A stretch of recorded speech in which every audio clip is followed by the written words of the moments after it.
years I tried to hide from it, avoid it, not discuss it. It's a responsibility to really try to understand what is good and what is evil.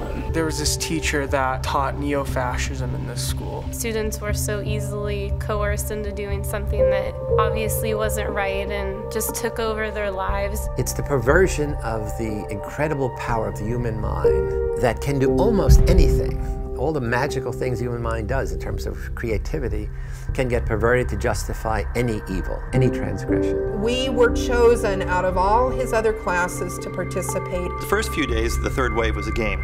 We had lots of rules, we had lots of things we had to do. One of the first things that he did for us was give us an exercise where we put our hands behind our back and lock them together. There is a certain strength that comes from discipline. The question is, to what end? She shared with me that she had been born and raised in Nazi Germany and that this was the climate of her upbringing. And she said, this is so like that, and you can't take this sitting down, you have to do something. I refused to give him my name. The other guy started to move over like it was actually going to be confrontational. I was getting ready to go to battle. It looked like maybe it was going to be a fist fight right here in the hallway. He took his advantage as a teacher with a guaranteed audience of young people to try to indoctrinate them. He wasn't teaching them, he was indoctrinating them. And all of a sudden the class would start chanting in unison, guilty, guilty, guilty.